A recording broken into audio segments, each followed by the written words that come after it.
Hey everyone, Sarah here. Rewind Justice brings you revenge stories that will blow your mind. If you're ready, hit subscribe and let's go. 3 years ago, I walked into St. Mercy's Hospital for a routine appendectomy. I walked out 6 weeks later with permanent nerve damage in my left leg, chronic regional pain syndrome, and the beginning of a legal case that would eventually be worth $4.2 million. My sister Rachel worked there. Still does, actually, or did until Thanksgiving. She was the senior surgical nurse in the orthopedic department, the golden child who'd made something of herself while I, according to our parents, had thrown away my finance career to play victim after my surgery went wrong. They didn't know the surgery went wrong because of documented negligence. They didn't know I'd spent 3 years working with a team of medical malpractice attorneys, building an airtight case. They didn't know that during my recovery I'd taken my settlement from my previous tech startup, $8.2 million from the acquisition, and become one of St. Mercy's largest anonymous donors, specifically funding the surgical error prevention program. The irony wasn't lost on me. I was funding the program designed to prevent what happened to me at the hospital where my sister worked, while my family accused me of exaggerating my disability for sympathy. But I'm getting ahead of myself. Let me back up to when this all started.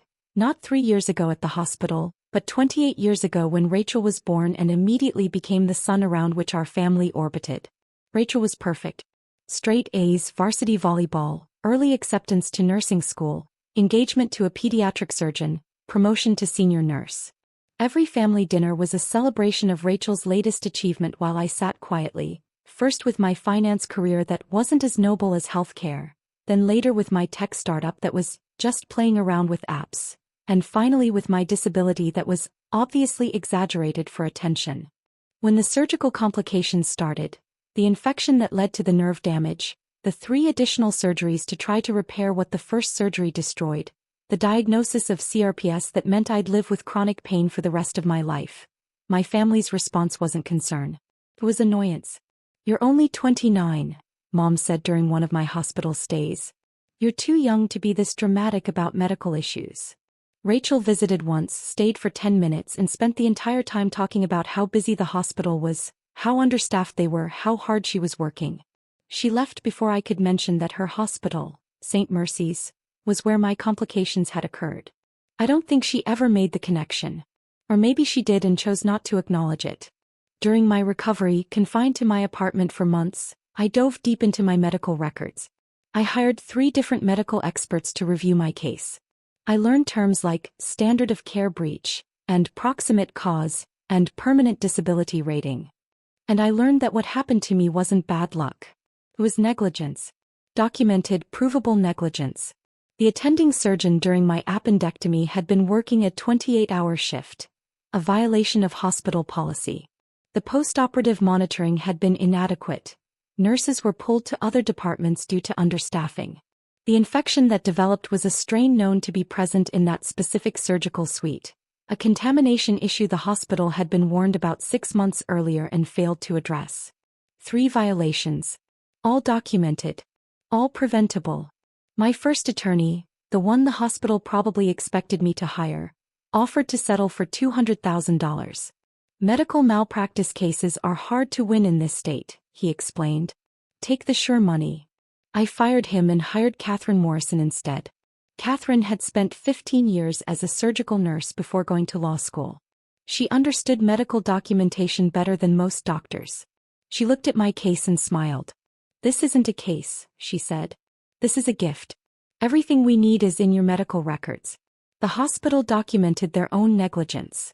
"We're not settling for anything less than full compensation for lifetime care, lost wages and pain and suffering." "How much?" I asked. "Conservatively, $4.2 million. And we'll get it because if they take this to trial we'll win double that, plus it'll be public record." "They'll settle." We spent 2 years building the case. 2 years of depositions, expert witnesses, document reviews. 2 years of my family telling me I was milking my injury, that I should just move on, that I was making things worse by dwelling on it. Rachel never once asked about my medical care. Never asked which hospital, which surgical team, which department. She was too busy posting on social media about her own nursing achievements, her promotion to senior nurse, her department's excellence awards. The same department where my life changed forever. During those 2 years, something else happened. My tech startup, a financial management app I'd built before my surgery, got acquired by a major bank. The $8.2 million payout hit my account the same week I got my CRPS diagnosis confirmed. I didn't tell my family. What was the point? They'd already decided I was a failure and an attention seeker. They couldn't hold both truths in their heads at once, that I was legitimately disabled and financially successful. Instead, I set up a foundation. I made the first anonymous donation to St. Mercy's Hospital, $500,000 for surgical safety equipment. Then another $300,000 for nurse training programs. Then $1.2 million for the new surgical error prevention initiative. I was funding the fixes for the problems that destroyed my body and nobody knew. 6 months ago my attorney called. "We're ready," Catherine said. "I have everything we need. When do you want to file?" "Not yet," I told her. "I'll let you know when." I was waiting for the right moment. The moment when filing would have maximum impact. The moment when my family's dismissal of my disability would collide with the undeniable truth of what had happened to me. That moment came at Thanksgiving. Mom hosted as always. Rachel arrived in her scrubs. She'd worked the morning shift and wanted everyone to know how dedicated she was. Her fiancé Marcus, the pediatric surgeon, carried the wine and basked in the reflected glory of being engaged to our family's medical hero. I arrived with my crutch, the one I used on bad pain days which were becoming more frequent. I'd recently started using a wheelchair for longer distances, but I'd left it in the car. I knew it would trigger commentary and I was tired. "Still using that?" Rachel asked immediately, gesturing at my crutch. "It's been 3 years, Alex." "Permanent nerve damage is permanent," I said quietly, settling into a chair. "Have you tried physical therapy?" Marcus asked in that condescending doctor tone. "Sometimes patients develop a psychological dependence on mobility aids." I smiled. "I've done 2 years of physical therapy. My CRPS is well documented." "Ceased," Dad scoffed. "That's the one where the pain is all in your head, right?" "It's a neurological condition where the nervous system malfunctions," I explained, not for the first time. "The pain is very real." "But you look fine," Mom interjected, bringing out appetizers. "You're not like those people in wheelchairs who are really disabled." I didn't mention the wheelchair in my car. Dinner was the usual performance. Rachel talked about her department's latest accreditation, the surgical team's success rates, the new equipment they'd received. From an anonymous donor. My equipment, though she didn't know that. "We're really becoming a center of excellence," she said proudly. "Especially in surgical safety. We've implemented all these new protocols. Protocols designed to prevent what happened to me. 3 years too late for me, but I'd made sure no one else would suffer the same way." "That's wonderful, honey," Mom gushed. "You should be so proud. Unlike some people who just gave up after a little setback." She looked directly at me. "A little setback," I repeated. "That's what we're calling permanent disability now?" "You're being dramatic," Rachel said. "I work in a hospital. I see real injuries every day. What you have is manageable. You're just not trying hard enough." My phone was in my pocket. Catherine Morrison's number was pulled up, waiting. I'd drafted the text 3 days ago. File the $4.2 million malpractice suit against St. Mercy's, my sister's hospital. But I waited. I wanted to hear what else they'd say. "When are you going to get a real job again?" Dad asked. "You can't live off disability forever." I wanted to laugh. I had $6.4 million in various accounts and investments. I just approved another $800,000 donation to St. Mercy's new wing. But to them I was unemployed and helpless. "I'm managing," I said. "Barely," Rachel muttered. "Meanwhile, those of us who actually work are carrying the economy." That's when it happened. Rachel stood up, walked over to me, and before I could react, grabbed my crutch and yanked it away. "Stop faking your disability for attention," she announced, holding my crutch out of reach like a playground bully. "You're perfectly fine. This is embarrassing to the whole family." I felt my legs start to spasm. The CRPS flare that comes when my weight distribution shifts wrong. I gripped the table to stay upright. Dad nodded approvingly. "Finally someone's calling her out. We've been enabling this for too long." Mom looked relieved. "We've all been thinking it, honey. You can walk perfectly fine. We've seen you." This whole Disability Act needs to stop. Marcus raised his wine glass in a mock toast. To the truth. The pain was shooting up my leg now, the burning sensation that felt like someone was holding a blowtorch to my nerves. 3 years of this. 3 years of my family watching me struggle and deciding it was all fake. I pulled out my phone. I found Catherine's number. I typed the message I'd drafted. File the $4.2 million malpractice suit against St. Mercy's, my sister's hospital. I added, immediately. Include all documentation of negligence, understaffing violations and contamination issues in Surgical Suite 4B. Focus on the defendant's failure to address known safety issues 6 months prior to my surgery. I hit send. Then I smiled at my family. You're right, I said quietly. I should stop dwelling on the past. Rachel tossed my crutch onto the couch. Finally. Now we can have a normal family dinner. My phone buzzed. Catherine, filing now. Courthouse opens at 8 a.m. Monday. Press conference at 10 a.m. This is going to be big. I silenced my phone and reached for my water glass.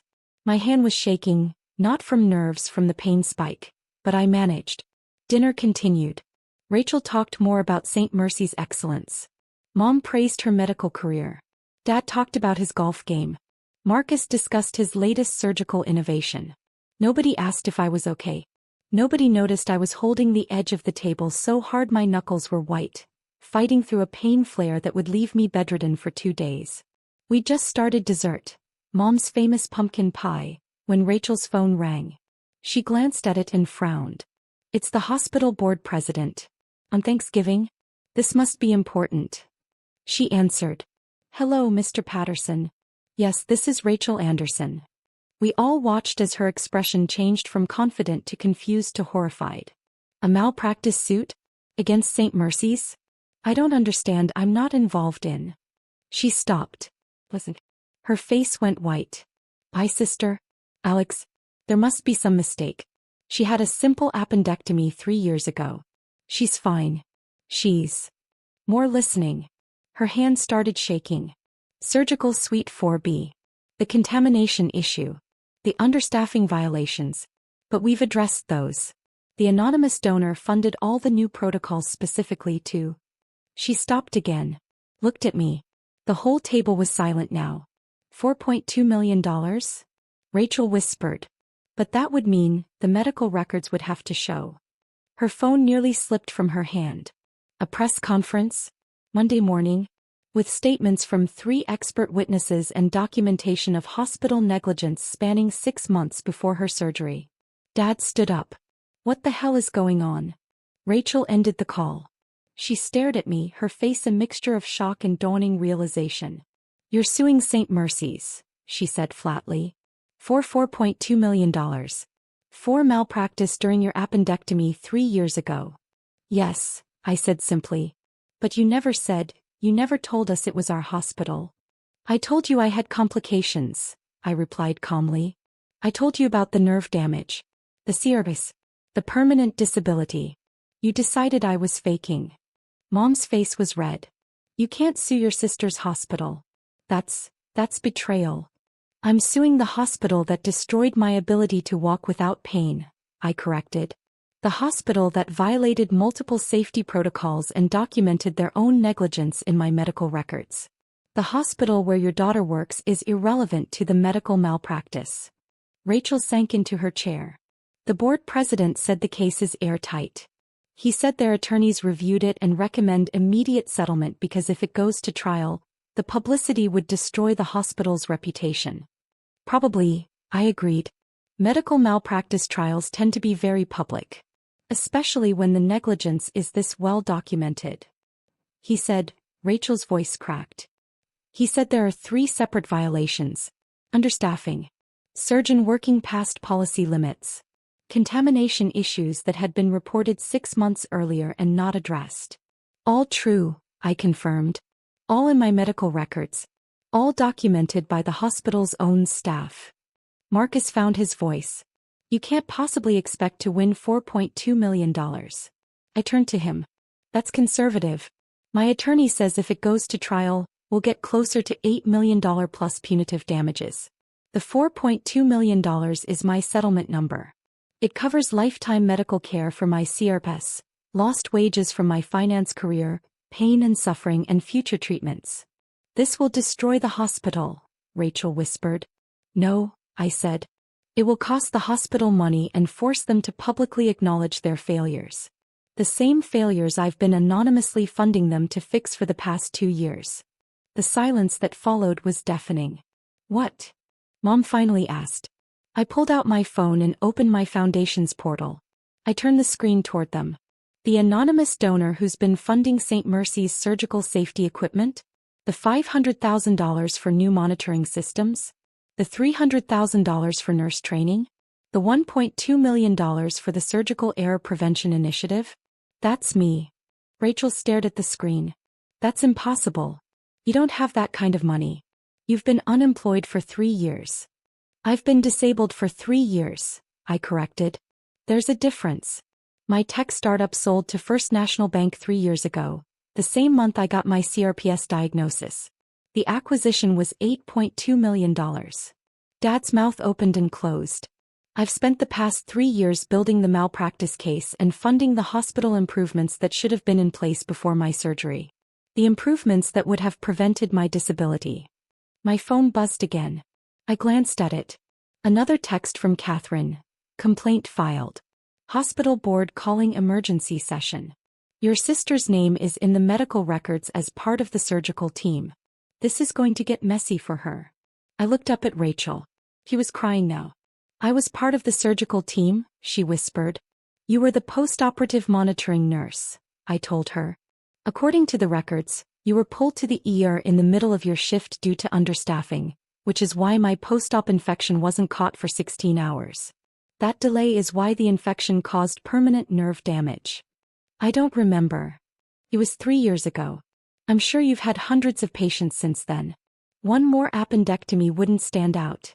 Except this one destroyed someone's life. Marcus stood up. We're leaving. This is absurd. You can't blame Rachel for hospital understaffing. I don't, I said calmly.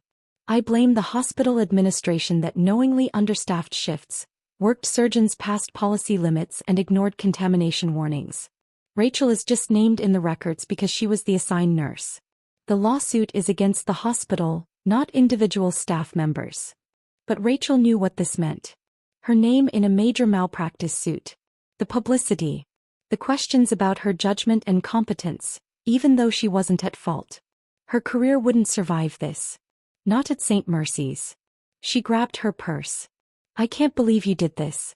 I can't believe you'd destroy my career, my hospital, everything I've worked for. I didn't destroy anything, I interrupted.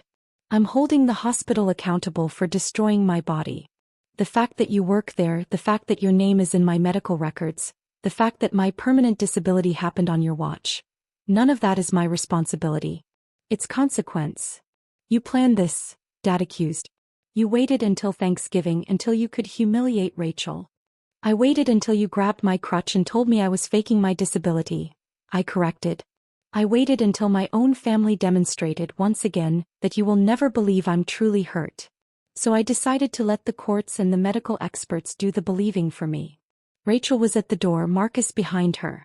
Her phone was ringing again, probably the hospital's attorneys. The board president said there's a press conference Monday, she said, her voice hollow. My name will be in the news. Connected to a $4.2 million malpractice case. Yes, I confirmed. My attorney believes strongly in transparency. The public has a right to know when hospitals fail their patients. She left without another word. Mom and Dad stared at me like I'd become a stranger. You've destroyed this family, Mom said finally. No, I replied. I've stopped letting this family destroy me. I stood carefully, using the table for support since my crutch was still on the couch where Rachel had thrown it. My leg was screaming with pain, but I managed to stay upright. The lawsuit will settle within 3 months, I told them. St. Mercy's attorneys have already seen the case and know they can't win at trial. Rachel's name will be in the settlement documents, but the focus will be on administrative negligence, not nursing staff. Her career will take a hit, but she'll survive it. I limped toward the couch, retrieved my crutch. What you won't survive is this. From now on, every time you look at me, you'll remember today. You'll remember calling me a faker. You'll remember grabbing my crutch. You'll remember dismissing 3 years of documented, permanent, life-altering disability as attention-seeking. I headed for the door. And you'll have to live with the fact that when I needed my family to believe me, you chose not to. When I needed support, you chose mockery. When I needed compassion, you chose cruelty. I opened the door. The November air was cold. The $4.2 million won't give me back my health. But it will pay for the treatments I'll need for the rest of my life. And every time you see a news story about the settlement, every time you think about Rachel's career damage, you'll know it all could have been different. How? Mom demanded. How could it have been different? I looked back at them one last time. You could have believed me. The lawsuit settled in February for $4.4 million. Slightly more than we asked for because the hospital wanted to avoid trial at any cost. The press coverage was extensive. St. Mercy's issued a public apology and announced sweeping reforms to their safety protocols, most of which were already in place thanks to my anonymous donations. Rachel resigned from St. Mercy's 3 weeks after Thanksgiving. She took a position at a smaller community hospital 2 counties away. Her engagement to Marcus ended shortly after. Apparently, being connected to a malpractice scandal wasn't good for his reputation. My parents didn't call until March. Dad left a voicemail asking if we could move past this and rebuild family relationships. I deleted it. The settlement money went into a trust managed by my foundation. I increased my anonymous healthcare donations, focusing on hospitals in underserved areas that couldn't afford the safety equipment that might have prevented my injury. I also started using my wheelchair full-time for longer distances. No more pretending the crutch was enough on bad days. No more hiding the extent of my disability to make other people comfortable. My chosen family, the friends who visited me during my hospital stays, the attorney who believed my case, the doctors who validated my pain, threw me a settlement celebration. We didn't celebrate the money. We celebrated the medical community finally acknowledging what happened to me was real, was serious, was preventable, and was the hospital's fault. That acknowledgement was worth more than $4.4 million. 3 months after the settlement, I received an email from an address I didn't recognize. The subject line was, "I'm sorry." It was from Rachel. The email was short. She explained that she'd gone through her old nursing records and found my file from 3 years ago. She'd read through everything. The surgery notes, the understaffing issues, the infection timeline.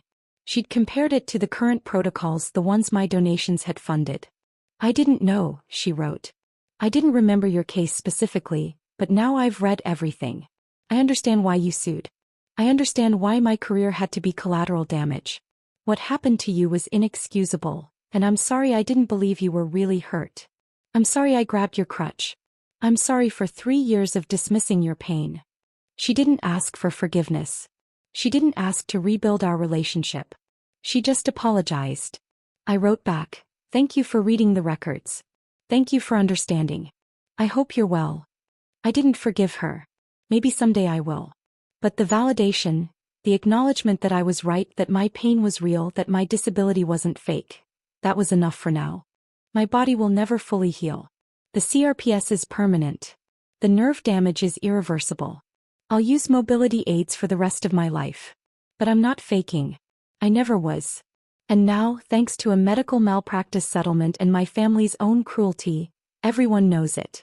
Sometimes vindication is expensive. Sometimes it costs relationships and family dinners and the illusion of normalcy. But sometimes vindication is the only thing that lets you heal.